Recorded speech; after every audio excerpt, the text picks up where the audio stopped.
सबसे ज़्यादा विडंबना की बात यह है कि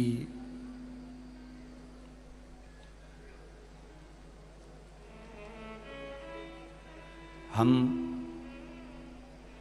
जितने भी लोग हैं संसार के, वो बेटी को जन्म क्यों नहीं देना चाहते। उसका एक कारण है कि इनकी रक्षा कौन करेगा, इनको संभालेगा कौन, लड़का हो जाएगा तो इधर उधर भी फिरेगा तो कोई दिक्कत वाली बात नहीं।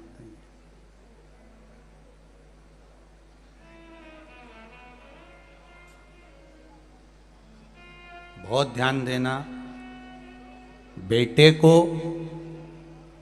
निगाहों में रखिए और बेटी को दिल में रखिए।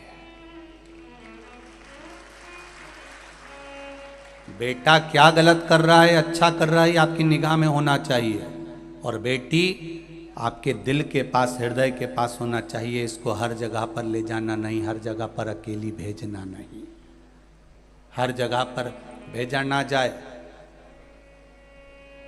उनकी मर्यादा के संबोधन इतने प्रबल होना चाहिए, इतने अच्छे। यहाँ पर ये सेवा भारती के अंतर्गत यहाँ पर बेटियाँ रिक्शा चला रही हैं, ऑटो चला रही हैं, बेटियाँ ऑटो चला रही हैं, और निशुल्क जो बूढ़े लोग आ रहे हैं, जो बुजुर्ग लोग आ रहे हैं, उनको लाकर यहाँ तक छोड़ रही हैं, ले जा रही हैं, फिर छोड़ रही हैं, फिर ले जा रही हैं। उन बेटियों की मर्यादा इतनी अच्छी है कि वो जिसको भी जवाब दे रही हैं इतनी स्माइलता से, उतनी प्रसन्नता से जवाब देती हैं कि किसी को क्रोध भी आ रहा हो तो उसको नम्रता का भाव प्रकट हो जाता है। ये बेटियों का आनंद है, ये बेटियों की प्रधानता है।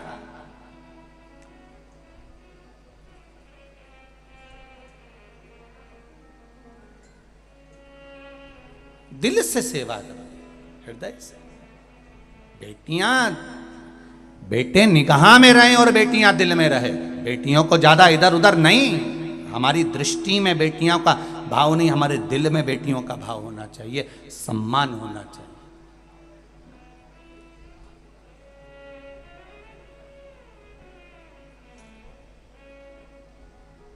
नवरात्रि चल रहे हैं, इसके बाद में दशहरा आता है, नवरात्रि के बाद लोग रावण को जलाते हैं।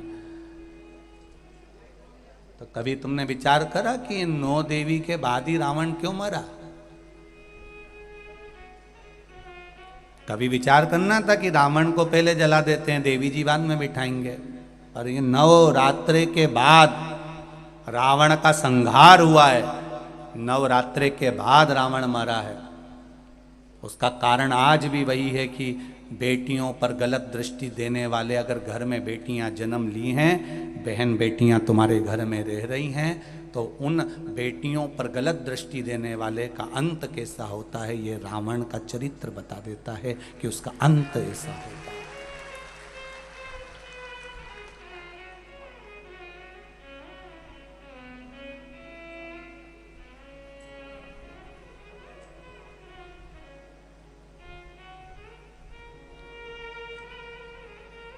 उसका अंत कैसा है? रावण दशहरे के दिन जला,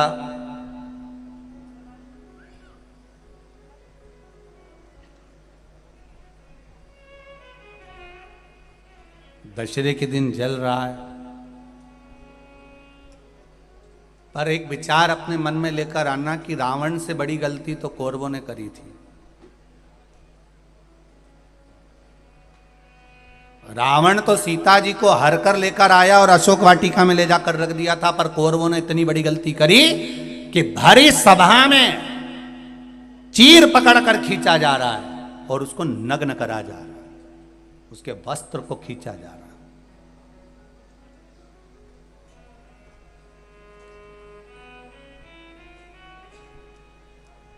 है। रावण से ज्यादा गलती करी है कौरवों ने कि एक नारी को भरी सभा में ले जाकर उसके चीर को खींचकर उसको नग्न करने का प्रयास किया गया। रावण तो सीता को लेकर गया, अशोक वाटिका में ले जाकर रख दिया,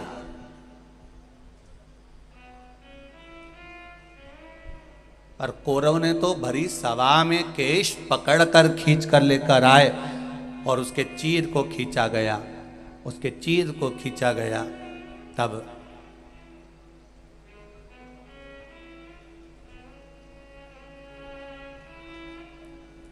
रावण से ज्यादा गलती कौरवों ने करी।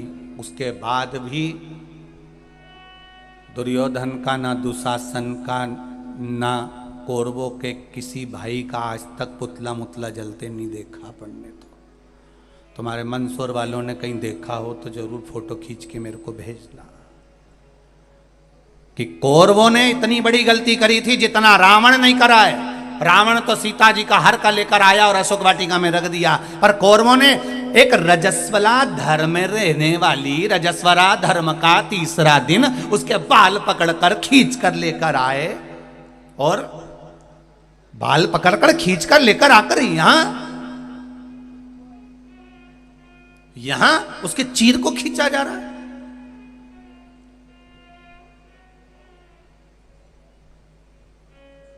विचार करिएगा कभी एकांत में बैठ के कि क्यों रही है ये कौरवों का पुतला क्यों नहीं जला रहे। इन्हें तो गलती तो करी थी और ज्यादा करी, रावण से ज्यादा गलती करी, फिर रावण का ही पुतला अकेला का क्यों जला।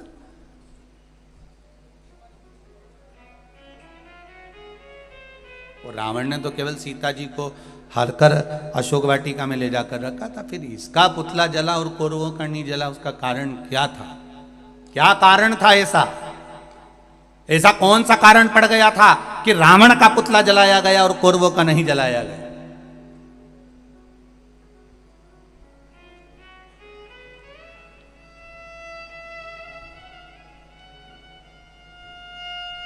क्योंकि रावण सीता को लाने के बाद जिद पर अड़ा रहा। एक बार अगर अदालत में केस चले जाए और व्यक्ति जिद छोड़ दे, जिद में अगर थाने में खबर गई, अदालत में खबर गई और वो तो जिद पे अड़ा है, नहीं क्या तो मैं बर्बाद करके छोड़ूंगा, बिल्कुल केस लगाओ, लड़ने दो। 10 साल हो गए, 15 साल हो गए, अदालत में ही सड़ रहे हैं, पड़े हैं और अभी भी जिद नहीं छोड़ रहे हैं। अगर एक बार व्यक्ति जिद छोड़ दे तो अदालत के आधे केस केवल राजीनामा में ही निपट जाए। लंकाधिपति रावण जिद नहीं छोड़ पाया और कौरवों के केवल 2 भाई थे, दुर्योधन और दुशासन, जो कि जिद पर अड़े रहे। बाकी के भाइयों ने 98 ने जिद छोड़ दी, इसलिए इन कौरवों के पुतले नहीं जले और उस लंकाधिपति रावण के जले, क्योंकि जिद पर अड़ा रहा। जिस व्यक्ति का जिद्दी किस्म का जो व्यक्ति होता है, जो जिद पर अड़ा रहे, नहीं मैं तो बर्बाद करके छोड़ूंगा, इसने समझ के रखा है भले कोई हो, मैं कहीं किसी की सुनो, जिद पर अड़ गया, उसने पूरे घर को बर्बाद कर दिया। जिद पर अड़ा रहा, थाने में केस पड़ा रहा, 10 साल 15 साल 20 साल 25 साल केस अड़े रहे। और अगर जिद नहीं होती ना तो दोनों परिवार में आज समझौता हो गया होता, वो थाने से बाहर हो गया होता, वो जेल से बाहर हो गया होता। जरा विचार करिए, आज पूरे भारत की भूमि पर जो छोटी छोटी जेल थी उनको बड़ा बड़ा करा जा रहा है। सोचो कितना क्राइम बढ़ते चले जा रहा है। इस क्राइम को, इस होने वाली गलतियों को सरकार कभी नहीं रोक सकती। इस क्राइम को सरकार कभी ना रोक पाएगी। अगर क्राइम को रोक सकता है तो केवल घर की मां और पिता रोक सकते हैं अपने बच्चों को संस्कार देकर। अपने बच्चों को सिखाओ, गीता का पाठ करना सिखाओ, उस गीता का महत्व बताओ। और बेटे से कहो बेटा अभी छोटे हो तो गीता पढ़ना सीख जाओ, इस गीता के महत्व को जान जाओ, इस गीता के शब्द को जान जाओ। जो बाल्य अवस्था में गीता के महत्व को जान जाता है वो अदालत में खड़े होकर गीता पर हाथ रखकर कसम नहीं खाता है। उसको कसम खाने की जरूरत नहीं पड़ती जो गीता के महत्व को जान गया, जो गीता के शब्द को पहचान गया, जो गीता के संबोधन को जान गया। अपने बच्चों को गीता का महत्व समझाइए, अपने बच्चों को रामायण का महत्व समझाइए, अपने बच्चों को श्रीमद् भागवत का, शिव महापुराण का महत्व समझाइए।